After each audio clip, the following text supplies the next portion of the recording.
नमस्कार मित्रों, मैं हिमांशु बडोनी एक बार फिर से हाजिर हूं आपके साथ में आज देश दुनिया और उत्तराखंड की उन तमाम खबरों के साथ जो आज सुर्खियां बनने वाली हैं।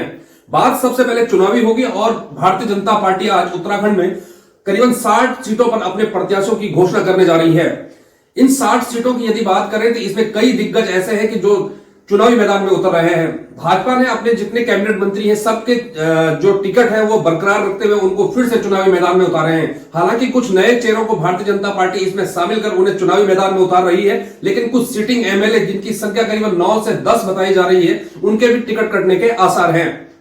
देश के पहले चीफ ऑफ डिफेंस स्टाफ दिवंगत जनरल बिपिन रावत के भाई कर्नल विजय रावत के कोटद्वार विधानसभा से चुनाव लड़ने की अटकलों के बाद से कांग्रेसियों की रातों की नींद हराम हो गई है। भारतीय जनता पार्टी ने चुनाव से ठीक पहले दिवंगत जनरल बिपिन रावत के भाई कर्नल विजय रावत को अपनी पार्टी में शामिल करवा दिया है और उन्हें अब शायद कोटद्वार विधानसभा से चुनाव लड़ने के उन्हें संकेत दिए गए हैं। हालांकि अभी तक ये स्पष्ट नहीं हो पाया है कि वो किस विधानसभा सीट से चुनाव लड़ेंगे, लेकिन जिस तरह से कोटद्वार विधानसभा एक सैनिक बाहुल्य विधानसभा है, उससे ये कयास राजनीतिक गलियारों में लगाए जा रहे हैं कि दिवंगत जनरल बिपिन रावत के भाई कर्नल विजय रावत कोटद्वार विधानसभा से चुनाव लड़ सकते हैं।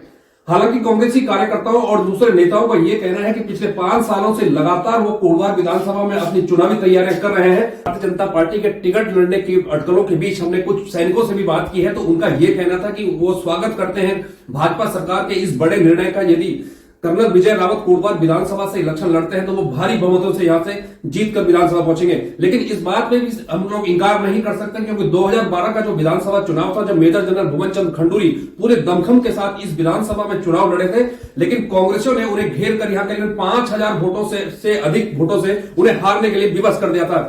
ऐसे में कयासों का बाजार यह भी लग रहा है कि यदि 2022 के विधानसभा चुनाव में यदि भारतीय जनता पार्टी दिवंगत जनरल बिपिन रावत के भाई विजय रावत पर यदि दांव खेलती है तो आसान उनके लिए भी कोटद्वार विधानसभा में यह चुनाव नहीं होगा। दरअसल 2012 के विधानसभा चुनाव में मेजर जनरल भुवन चंद खंडूरी भी सैनिक पृष्ठभूमि वाली विधानसभा में अपना किस्मत अपने भाग्य आजमा चुके हैं और उन्हें यहां पे करारी हार झेलने के लिए मजबूर होना पड़ा था। ऐसे में कर्नल विजय रावत की राहें भी कोटद्वार विधानसभा में उतनी आसान नहीं है जितने भाजपाइयों को दिख रही है। दोस्तों, उत्तराखंड की एक और बड़ी खबर पर हम लोग चर्चा करेंगे और वो खबर है डोईवाला विधानसभा से।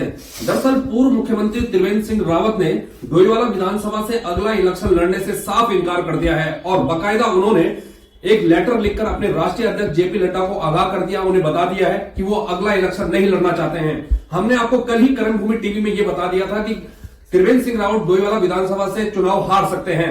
हमारी खबर पर मोहर लगी है और उसके बाद त्रिवेंद्र सिंह रावत ने अपना नाम डोईवाला विधानसभा से वापस लेते हुए अगला इलेक्शन नहीं लड़ने की बात कही है। बात अब हरक सिंह रावत की करेंगे।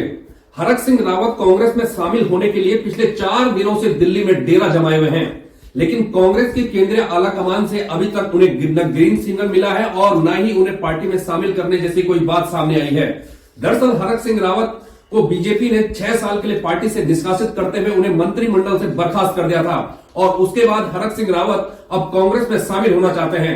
हालांकि हरक सिंह रावत का यह भी कहना है कि उन्हें टिकट मिले न मिले, लेकिन वो कांग्रेस को जिताना चाहते हैं और उत्तराखंड में भारतीय जनता पार्टी की सरकार को हराना चाहते हैं, लेकिन ये इतना आसान नहीं है। हरक सिंह रावत अपनी पुत्रवधू अनुकृति गोसाई के लिए लगातार टिकट की मांग कर रहे हैं। उनका कहना है कि वो चुनाव नहीं लड़ेंगे, लेकिन उनकी पुत्रवधू को टिकट दे दिया जाए, वो चुनावी मैदान में उतरेगी और मैं खुद जो हूं कि कांग्रेस को जिताने का काम करूंगा। ऐसे हालातों में देखने वाली बात यह भी होगी कि कांग्रेस के जो बड़े नेता हैं जो अभी तक हरक सिंह रावत का पार्टी में शामिल होने का विरोध कर रहे हैं, क्या उनका दिल हरक सिंह रावत के लिए पिघलेगा?